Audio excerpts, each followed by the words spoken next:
Bien, los campos que conozco donde se está utilizando ahora la impresión 3D, uno de ellos es en el que nosotros nos dedicamos ahora en los cursos de CIFO, que serían prototipos de piezas mecánicas, como podéis estar viendo aquí, o relacionadas con la industria de la automoción, pero se está aplicando en otros campos, en medicina, en odontología, por ejemplo en arquitectura, en construcción. También podríamos encontrar impresión 3D en diseño de moda, en joyería. En todos los ámbitos del diseño ahora son aplicables estas nuevas técnicas de impresión 3D, incluso en alimentación.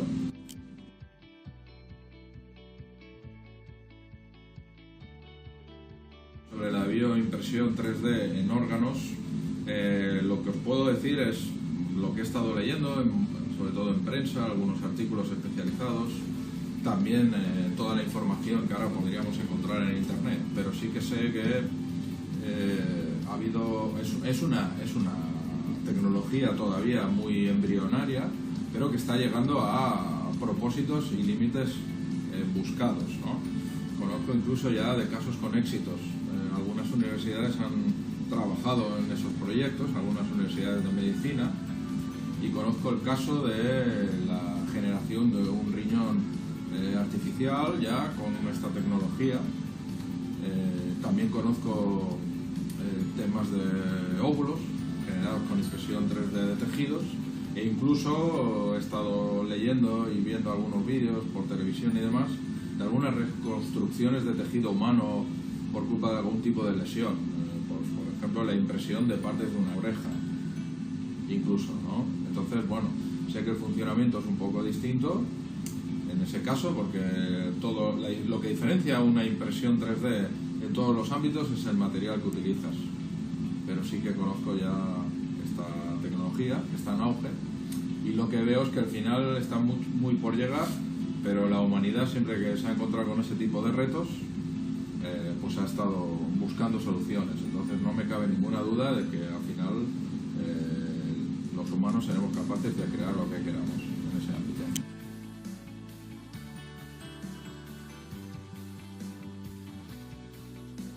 Aquí en este caso en el CIFO San Feliu, en el centro en el que estamos impartiendo el ámbito de impresión 3D en dos tipos de cursos. En el que estoy yo como docente es un curso de diseño de productos de fabricación mecánica, que es un certificado de profesionalidad, donde tiene 50 horas dedicadas al prototipismo mecánico. Ahí hacemos el proceso desde cómo diseñar la pieza mecánica hasta incluso cómo llevar la máquina a imprimirla y obtenerla, ¿no? Esto podría ser alguno de los ejemplos generado o diseñado por alumnos, exalumnos del centro.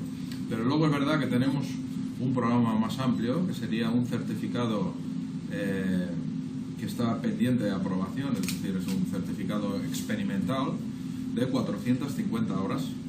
En todo el proceso ya sería más amplio en el prototipaje. Estaríamos hablando incluso del pre-prototipaje, cómo se digitaliza alguna pieza a replicar, el post-trabajo que se hace después de la digitalización para llevar la máquina, ¿no? Entonces sería un curso en este caso más concreto para el oficio de prototipista. Estamos hablando de unas 450 horas.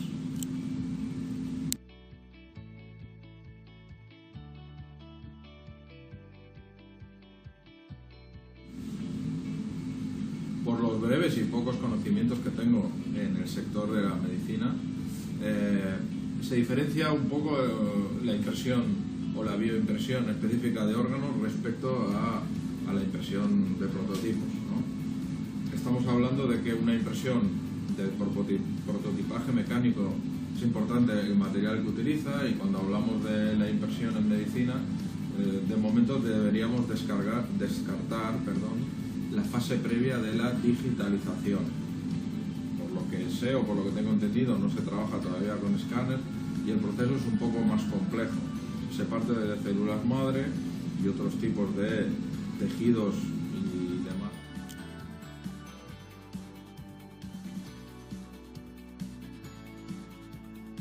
Hombre, sobre todo uno de los beneficios que veo muy claros es el tema de la no dependencia de la donación de órganos. A pesar de que en los últimos años hemos visto múltiples campañas al respecto y que cada vez las personas somos más solidarias y tenemos unos bancos de órganos mucho más poblados, el que la medicina pueda tener esa autonomía de no depender de esas donaciones me parece espectacular y fabuloso, ¿no? Entonces eso a la medicina le permitiría incluso desde hacer pruebas, simular con órganos generados de esta forma, poder someterlos a situaciones parecidas a cuando están incluidos dentro del órgano humano, y eso me parece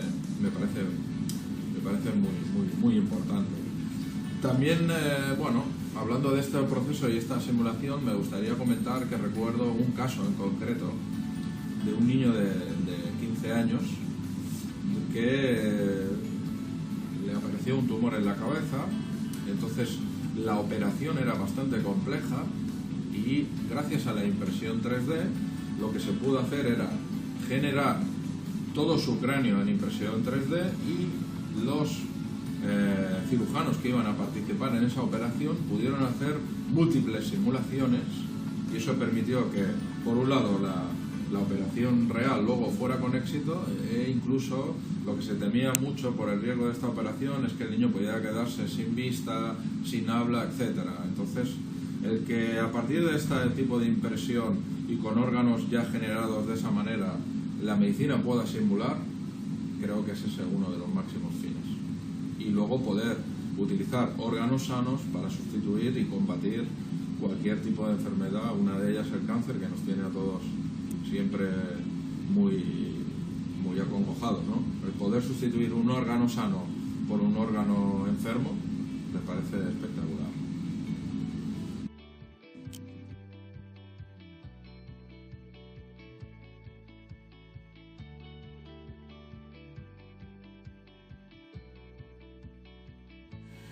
Impresora Dimension BST 1200.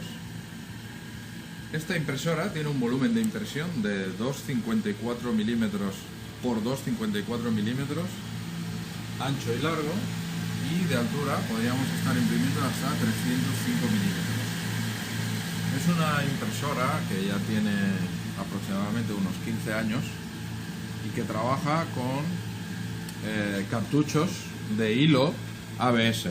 Es decir, la impresión es de plástico ABS, que es un plástico, y al ser plástico podríamos estar hablando de que tiene cierta toxicidad y sobre todo que no es biodegradable, ¿eh? Veremos una diferencia entre esta impresora y otra que ahora os vamos a mostrar, que también tenemos en el centro. La otra impresora que tenemos es una Whitbox, que es de la marca BQ. Y esta impresora, sobre todo la diferencia es que está trabajando con hilos de material PLA. Las dimensiones de impresión son otras, ¿eh? Esto sería pues una 4 en realidad, 297 por 210, y su altura máxima de impresión son 200 milímetros.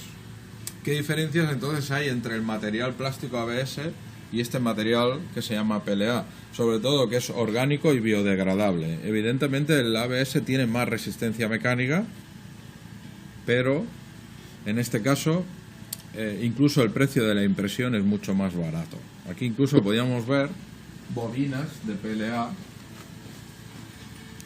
que, a partir del hilo y de un extrusor que tiene la máquina, que por aquí podríamos ver el tubo de entrada del extrusor, lo que hace la máquina es fundir ese hilo e ir trabajando por capas de abajo hacia arriba.